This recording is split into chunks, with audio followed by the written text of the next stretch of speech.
Welcome to Lunch with Legacy Leaders, a weekly talk show with local and national thought leaders on issues impacting the Black community. Now introducing our host, Ms. Anne-Marie Sorrell.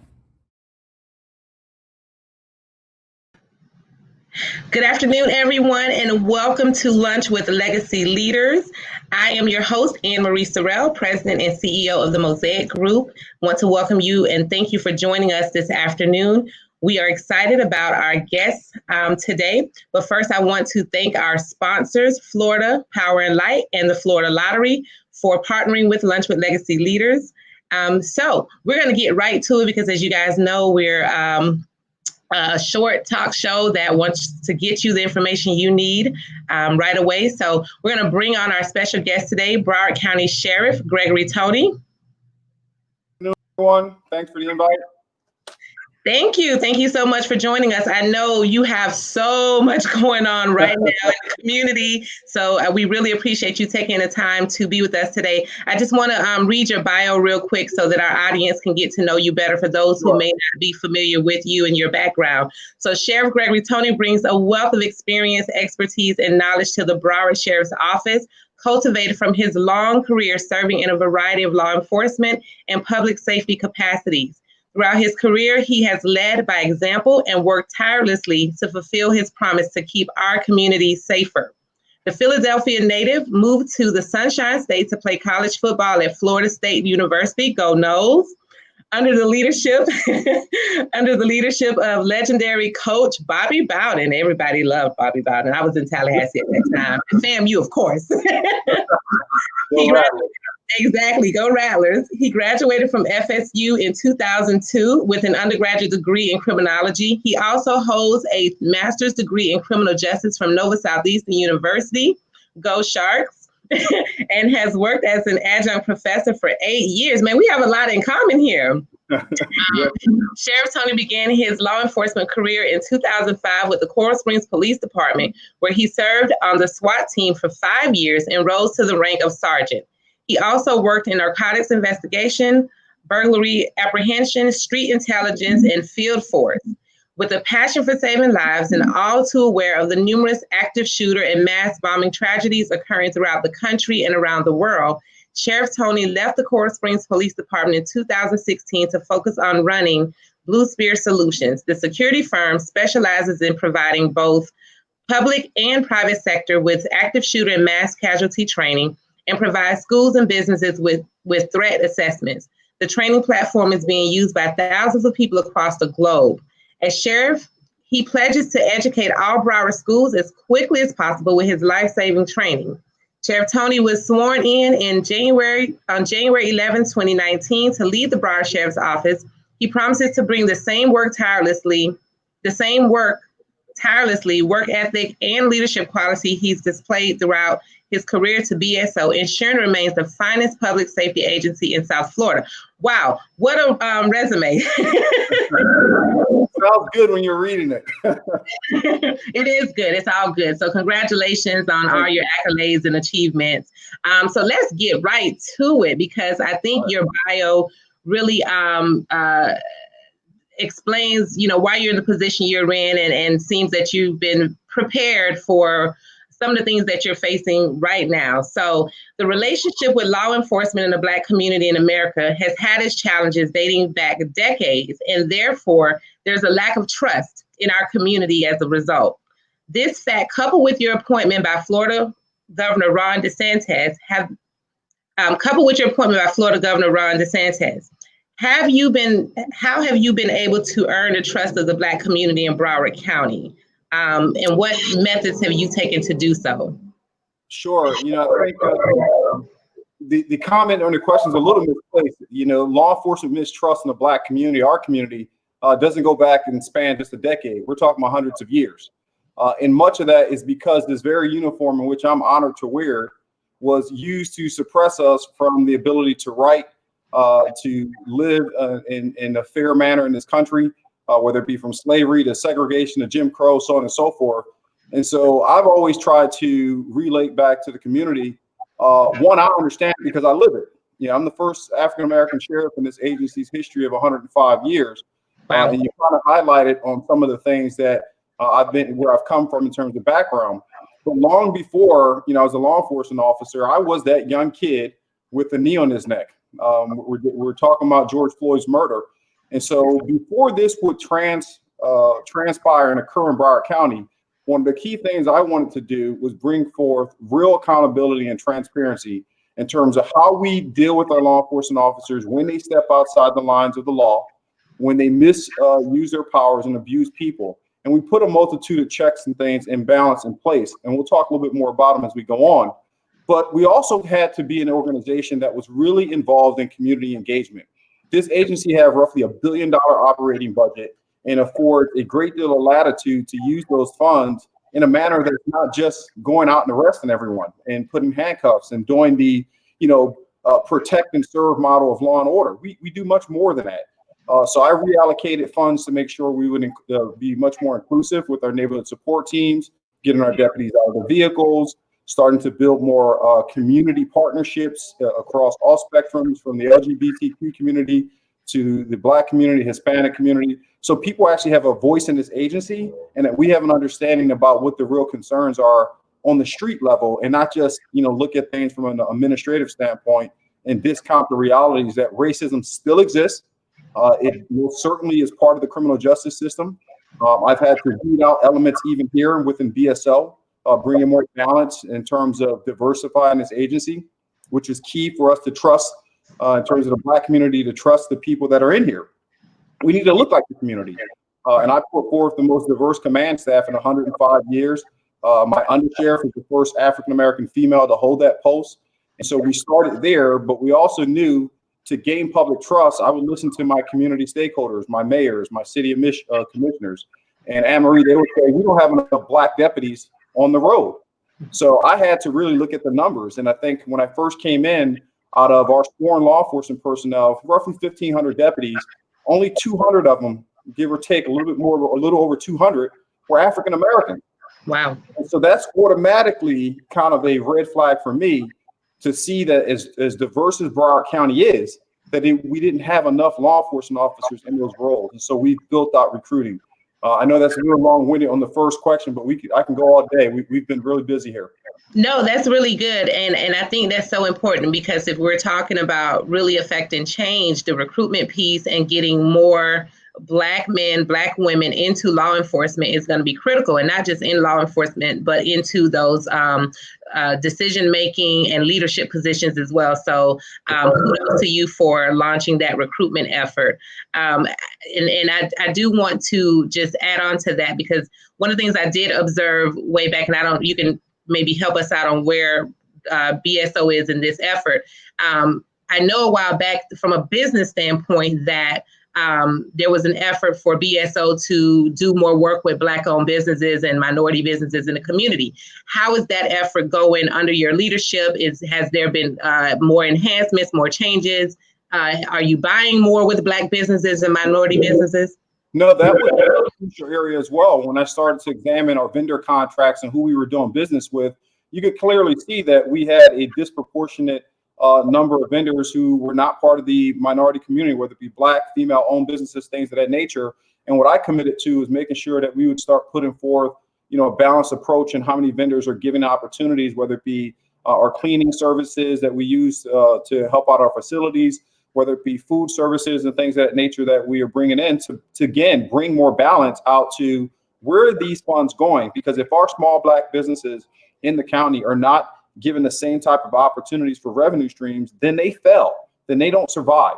And when we lose our mom and pop stores, when we lose those small law firms that are Black-owned businesses, it impacts our ability to have a much more progressive and balanced out economy and fair opportunities for employment. So prime example, one of the key things that we have going right now, we broke ground on a $30 million training center that we're going to build out. And I committed to make sure that we stay within the CBE codes, that 30% of that will go back to minority-owned businesses. That's $10 million. That's not a small chunk of change, but it does impact how our local businesses that are owned by Blacks and minorities get a fair stake at this thing. And I'll add another item here. You talked about implementation of building trust. One of the core things that we have not had in this agency's history is a committal to racial equity and implicit bias training, so that our deputies understand the cultural differences, the real cultural differences, not things that are mythical or made up, but the realities of what it is to be a Black person in this country, not just in this county, but in this country. And the county launched this program several years ago. Our predecessors opted out of it; they didn't participate in it, and I committed $500,000 up front to train every single one of my deputies. But after looking at what happened to Mr. Floyd and his murder up in Minneapolis, I said, I got to do more. And so I committed $1 million so that we make sure not only BSO is trained, but we can do this training for Fort Lauderdale, Miramar, Coconut Creek, those cities that have municipals that don't fall under our jurisdiction. But we're all connected. And something bad happen in Coconut Creek, BSO will respond. And so I figured if we're going to be proactive about these things, let's do it on a larger scale, not just for the agency. Absolutely. Well, that is wonderful to hear, and definitely want to see more of that, that in action, and definitely want to see more of the procurement opportunities, because I think a lot of times too, Black businesses are not thinking, oh, I can do business with the sheriff office. But you guys buy, just like every other government agency, you buy a lot of things. You buy a lot of products, a lot of services. So kudos, definitely want to see more of that outreach into the community as well. So you touched a little bit on the tragic death of George Floyd, which has sparked global protests against police brutality. Right. Broward County has certainly had its share of cases. What have you done during your time as sheriff specifically to address police brutality and use of excessive force? And are there any new initiatives or policy changes that your agency will be implementing to address these issues and continue to strengthen your relationship with the Black community? Well, I tell you, I'm way ahead of the curve when it comes to making sure we were doing things in a proactive step and not being reactive. One of the things that I noticed early on, probably within February of last year, so all of maybe 30 days in the agency, was that we didn't have a truly active account for deputies who would step out of line, an early warning system. There was one that was put in place years ago, and it was allowed to lax and was not tracking any type of patterns of anyone who would, produce type of violence or excessive force. That's a huge issue because we see it time and time again. Even in Mr. Floyd's case, the officer had 16, 17 different encounters of excessive force or some type of pattern that exhibited. Maybe we need to pull this guy off the road. Maybe he needs to be fired. Maybe he needs to be reassigned. Maybe he needs some type of remedial training. We can't afford to miss those things. So we launched that. We also introduced something called Blue Team Tracker. For all of my districts, we account for every single use of force that occurs in those districts. And then it's streamlined up to our administrative process here in the public safety headquarters. But I also added something that was unique because I didn't like how we were analyzing, looking under past practices, use of force cases. We would have one defensive tactics instructor who was responsible for training all the deputies, but he was also part of the decisionary process as to whether or not they were compliant. I thought that was an enormous conflict of interest in that it wasn't consistent with what agencies do to this scale. So I built out for the first time our use of force review board, which is comprised of roughly a half a dozen subject matter experts within the agency. And now we analyze every single use of force just to get a second set of eyes on it from that panel, from that board, to make sure people are in compliance, because we didn't want to afford a captain or a lieutenant in another district to have the autonomy to just check off and say things are in compliance, but it's not consistent with the agency is doing. That was another key thing. And then last year, Anne Marie, I'm sure you can recall, we had several different high priority excessive forces cases occur here in Broward County, and they went national.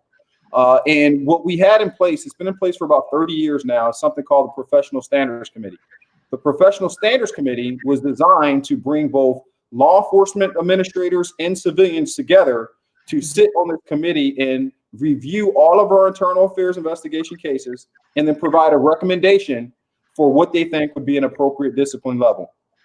Now, with that, every administration sets their own culture, sets their own standard. And so when I came into the office, I had to assess it first. Is this going to be a culture that I concur with? Is this going to be a model that I agree with? And we started having cases take place. One, of course, the most horrific school shooting incident in American history over at Stoneman Douglas. The committee recommended suspensions for some of these people. So that doesn't make sense. 17 people died. And so I had to terminate. I went against the Professional Standards Committee. Not popular, but I had to do it. Then I also had a case where a deputy was captured on his own body-worn camera beating an individual in a hospital who's handcuffed to a bed. That same Professional Standards Committee had recommended just suspension. So I'm starting to see a pattern here. Had another case come up where a deputy was involved with, taking a young man in Tamarack, the DeLuca Roll case. Everyone knows about that name. They heard the case. Slammed his head down for basically a disorderly conduct type of case. And they recommended to exonerate him, meaning no discipline action, no accountability. He's totally justified. That was it.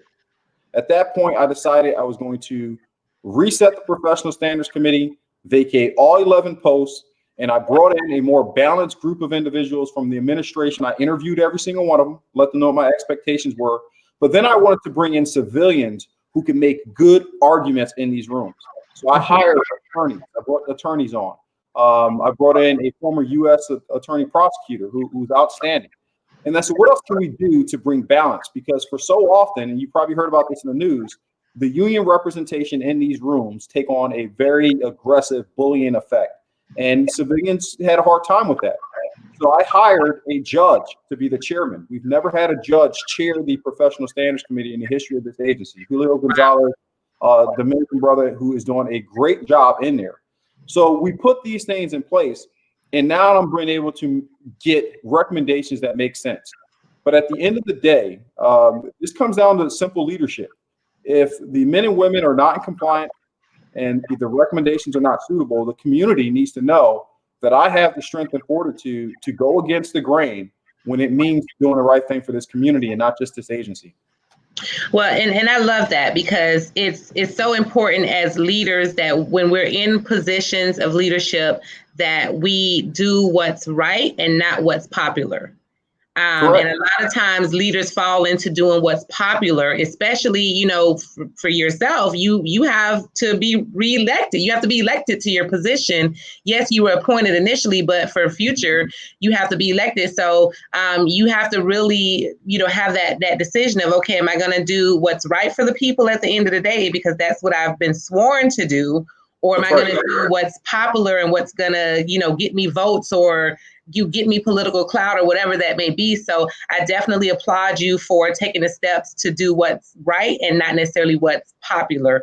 The interesting thing, I appreciate that. The interesting thing about that, Anne-Marie, is when I had to make those decisions months ago, it was controversial. It was, he's really breaking customs and traditions, and he's going against his Professional Standards Committee. But now we fast forward, 10, 12 months into where we are now, and everyone's saying it was the right thing to do. We can't afford for a Minneapolis to happen here in Broward County. We can't afford to have someone brutally murdered at the hands of law enforcement officers and then response, because it's retroactive. I mean, the harm's already done. Someone's already dead and they're not coming back. And so I was proud to see my command staff, which, by the way, is all veteran BSO employees, sit here and agree that, Sheriff, this is the right path to take and we're behind you. Absolutely. That is amazing. So as a top law enforcement officer, you currently face several challenges, including keeping residents safe during a global pandemic. Mm-hmm. And I'm sure that has continued to have a set of challenges. Protests, your ongoing daily responsibilities, and an upcoming election. How are you handling all of these matters? And do you feel your experience has prepared you for a time like this? Gosh, let me start with how are we handling these things. So, of course, the COVID-19 crisis was a very huge and frightening time, unprecedented time for us as an organization, for us as a county. And we had to really pivot and work with county officials when executive orders will come up or administrative orders will come up, which restricted a lot of our freedoms that we're accustomed to having. But fortunately here, with the size and scale of our agency and the budget that we have, One of the key things was, are we going to have enough equipment? Can we do these things? And it was easy for me to reallocate. I think we spent roughly $4 million on the COVID-19 crisis in terms of personal protection equipment to make sure our people were safe. We did all the same things in terms of checks and balances to keep us healthy, because if we're not healthy, we can't provide our services, which can be life-threatening levels of care that we need to put forth in the community. But then we were challenged. We took on some challenges. There was a time with the ports being shut down, and there was a lot of scare across the country where cruise ships were not allowed to dock for sake of the spread of the virus. President didn't want to do it. The governor didn't want to do it. And it was just like a lot of things going on that consciously I just could not accept. And we put forth rescue operations. I think we got off roughly 4,000 people off the boats, got them to definitive care safely, and didn't spread the virus. So a huge challenge, but successful. Then we start looking at what can we do to help the community. I got a lot of phone calls early on, Anne-Marie, about, hey, listen, what are you going to be making arrests? We don't want to, put more people in jail. And so I called all the chiefs of police and I said, listen, if we have an outbreak in this jail right now, one, I'm responsible for the care, custody, and control of every single inmate in there. We can't afford to have that population contract a large volume of virus where it impacts us having to take people out of the jail and put them in a medical health care system, which burdens one system after the other. And so I put out an order and said, hey, we can't start making these miscellaneous arrests. And we had something happen that hasn't happened here in a long time. Our inmate population had started out probably about 80, 78%, had dropped down to about 63% at its lowest time because we stopped making miscellaneous arrests. The trespass, the disorderly conduct, it just wasn't worth the risk of, one, my law enforcement personnel capturing and acquiring the virus from someone they're in contact with, contaminating the jail, so on and so forth. But it was a trigger point for me. If we were able to do that within 60 days and drop the inmate population down to 64, 63%, why aren't we doing that more frequently? Because 4,276 beds are available at that jail. And we dropped down to about 2,000, couple hundred.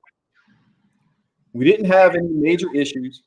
We didn't influx this already disproportionately criminal justice system and corrections, where I think last year, before I came in, roughly 7,000 arrests occurred, misdemeanor arrests, and 70% of those arrests were Black people, Black and brown people.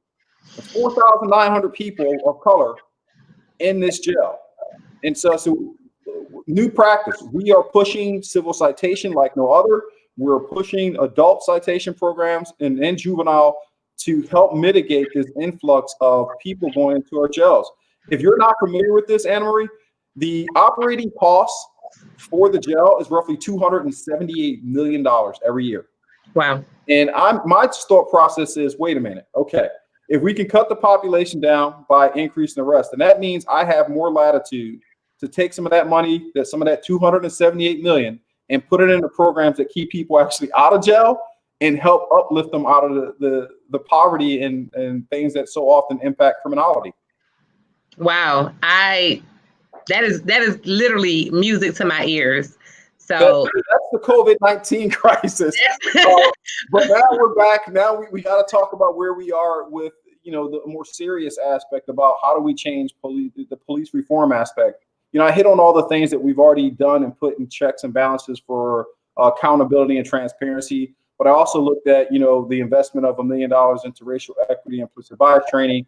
But just getting into the communities, we launched something called a Park Walk and Talk program. I grew up in Philly, that, where the cops used to walk a beat, as we called it. They would get in the car, they knew your mother, they knew your sister, they knew your brother. They knew everything about you, where they were like the family. They were part of the community. So I classified, I call it PWT, a Park Walk and Talk, issued out the directive to have our deputies get out of the vehicles and engage in the community. We started this August 2019. And from August 2019 to now, we've had over 6,000 times that our deputies have got out the cars, communicated with the people, and we've received nothing but positive responses from it, and resolve, crimes that were occurring in the community, because people will actually talk to you and tell you, hey, that's the bad guy. That house is the one that's the problem. People don't want problems in their community. Right. But they also don't want to call 911 to somebody they don't know and they don't trust. Right. So you build these relationships. We also did something with our neighborhood support team, which we designed out last year, just a model I had in my head of creating a more community-oriented model where we are engaged with every single district. We know what's going on. We're working with pastors, we're working with civic groups. And Captain Renee Peterson is my rock star there. Promoted her last year to the position. She does a great job. And by working with that neighborhood model, we partnered with Feeding South Florida and helped disperse roughly, you've probably seen on TV, about 16 million pounds of food. We did all the egress and control portions for drive-throughs and pickups. Then we hit the streets. We went to some of our more vulnerable populations, elderly populations, delivered food. So, and I'll never forget this. I may be going long, but this is important. I went to one home and I knocked on the door, and this 78-year-old lady comes up to the door and she says, "Oh, thank you. I was down to my last jar of peanut butter." This can't have that. This is America, right? We all this. Well, it was like heartbreaking. You hear this stuff, and I'm not naive, and I was homeless, and I had to fight my way out of the inner cities, and I remember those nights of no utilities and candles burning.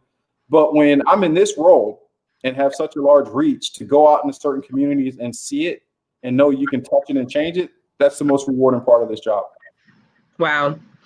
Well, I want to take you into a little more controversial matter, and I want to get your take on this. So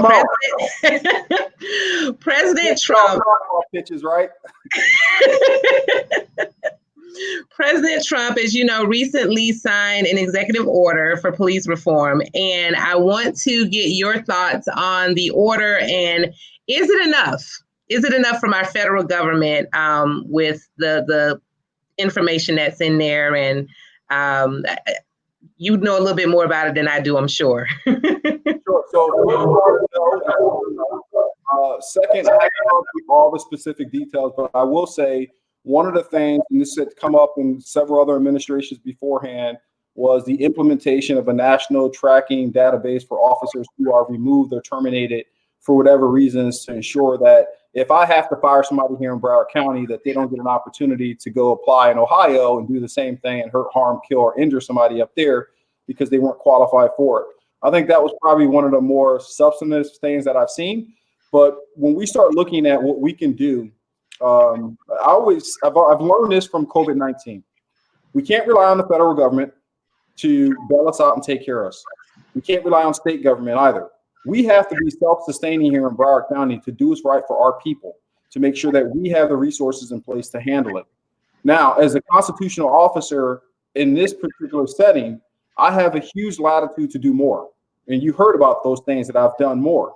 Right. I think one of the key things now is for us to continue to push forward and get our people through this crisis and continue to build back community trust. Because for every single time there's a police brutality case, there's a killing, we just seen what happened in Atlanta, it destroys the public trust. It doesn't matter what part of the country you're in. We have to get out and hit the restart button and establish these things of, hey, you can trust us. We are doing the things that matter. There's a big cry and push. They said, hey, can you get on the 8 Can't Wait initiatives and put these policy elements in place to make sure? And I said, yes, absolutely. We're in compliance with every single one of them. Another element that we are able to do here in Broward County, which Mayor Honus and the commission invited me to speak on the other day, was creating a civilian review board to analyze and review every single, internal affairs investigation related to force. Has an opportunity for the community to look at it. Now, that's controversial with unions. They don't want to hear that. They don't want added checks and balances in there. But I think with the confidence that I have in my men and my women in our organization, that we are going to complete a very thorough internal affairs investigation. It will be unbiased. And when they put it on my desk, I'm going to make the right decision. So I have no reason to fear creating a civilian review board. And I look forward to seeing them establish that, because I think the public's going to say, hey, you know what? The sheriff was right. The county elected officials are doing the right thing. They're holding them accountable. Let's start trusting them a little bit more. Yeah, I was going to ask you, what could civilians do more of to be involved in ensuring that, policies that you put in place are supported, but also that, yourself and others are held accountable. So of course, the Civilian Review Board, if that's put in place, are there any other things that civilians can do? Yeah, absolutely. Absolutely. Last year, we started up a multitude of things. We did a LGBTQ plus committee internal so that we can get better understanding about how to communicate in that particular segment and population here. We've had a lot of success creating new training programs and building that dialogue and recruiting from that population. New initiative that we're going to be launching is our Broward Youth Development Program. I partnered up with the Divine Nine, all our African-American fraternities and sororities. I've dedicated $250,000 to launch that program. And the core things that we're going to be working on under that program, and I have some of them here, I want to talk about this, basically a 6-tier peer approach: education, life skills, career development, financial literacy, community service, government and civic responsibilities, and then health and wellness. These are areas that I can recall just growing up as a young Black man.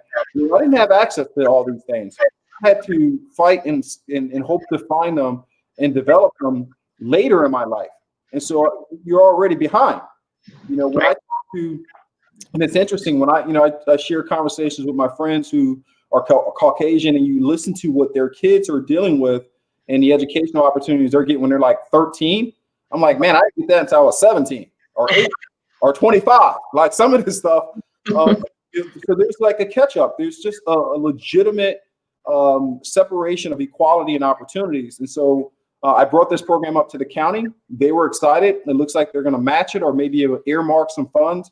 That's a huge one. Something else that's coming up as a byproduct of what we've seen with the Floyd murder is we're creating a social justice task force where our goal is to bring in as many people possible from civic groups, legal minds, scholars, everything that we can to start looking at what can we do as our own social level of reform to keep bridging the gap between law enforcement and the minority communities, the Black and brown community out there.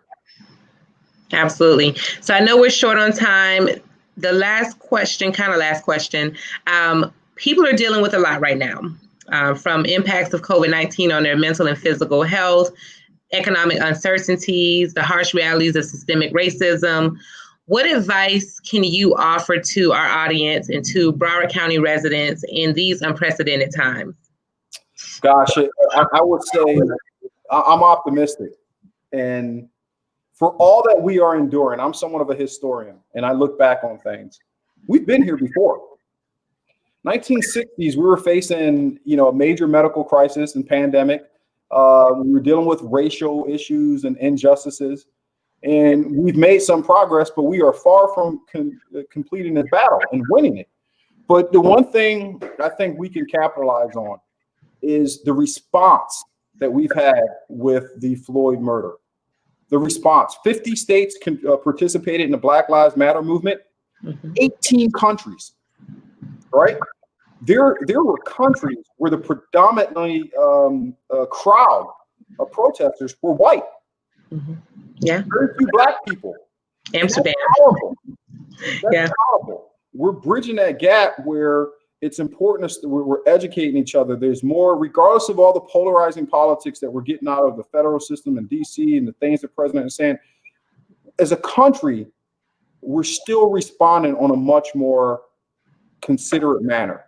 And I think if we can just, I hate to say capitalize, but if we keep this momentum going, then we're not only going to get through COVID-19, but we might make some real significant changes when it comes to equality in this country.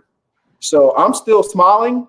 I still believe that we can get through this thing, but it's not going to be easy. It's never been easy. It's never been easy. And anything worth having will never come easy.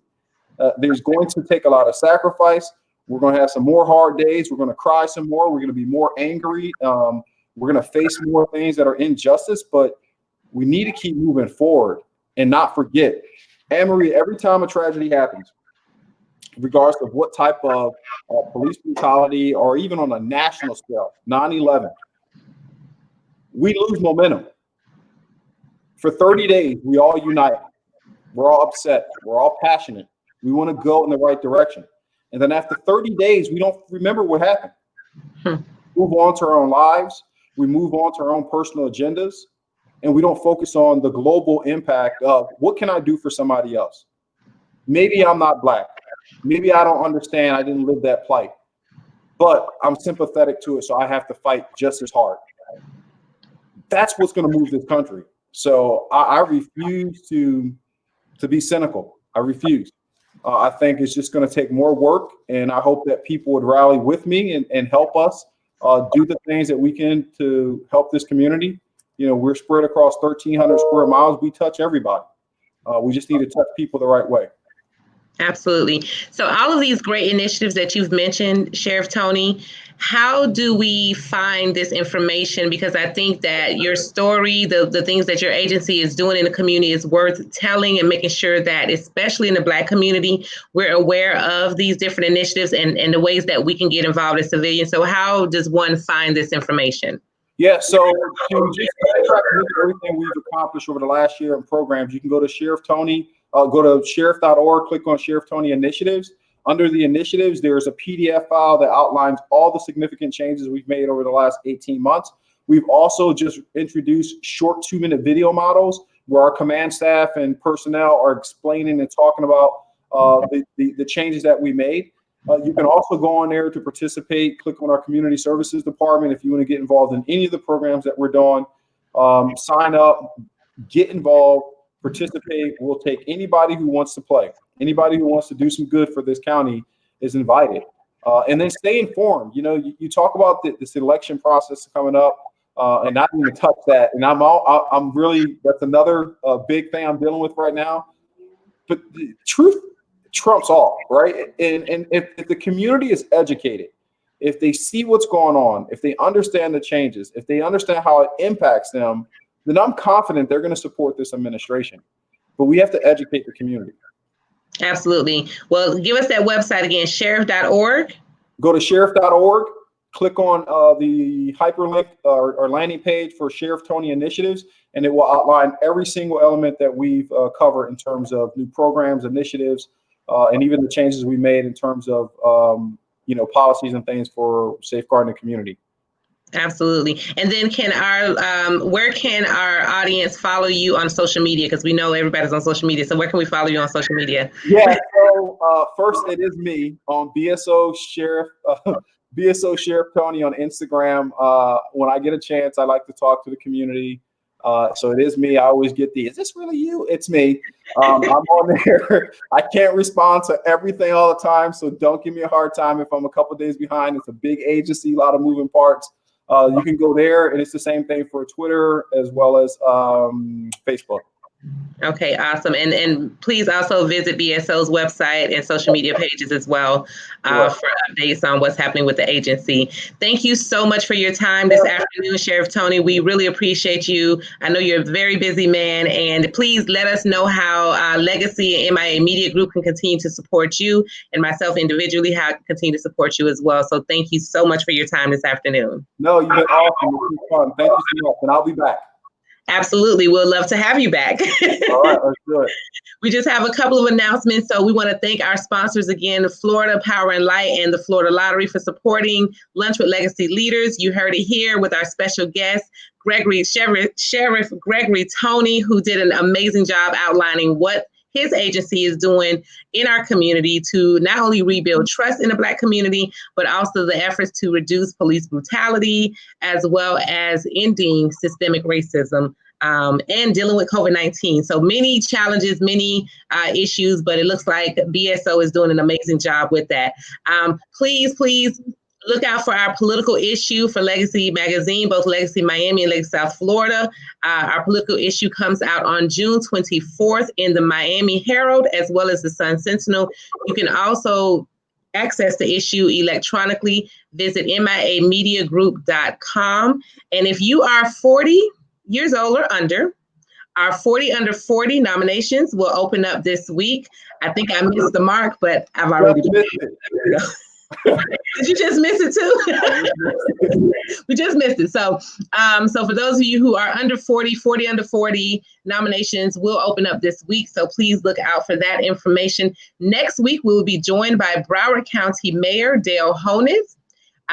With everything that's happening, in addition to what Sheriff Tony talked about, but he'll be talking more about what's happening overall in Broward County. So we're excited to hear from Mayor Honas next week. So please mark your calendars, share this broadcast for those who may have missed it today, but mark your calendars for every Thursday at noon. Thank you for joining us, and see you next Thursday at noon. Take care, everyone. Take care.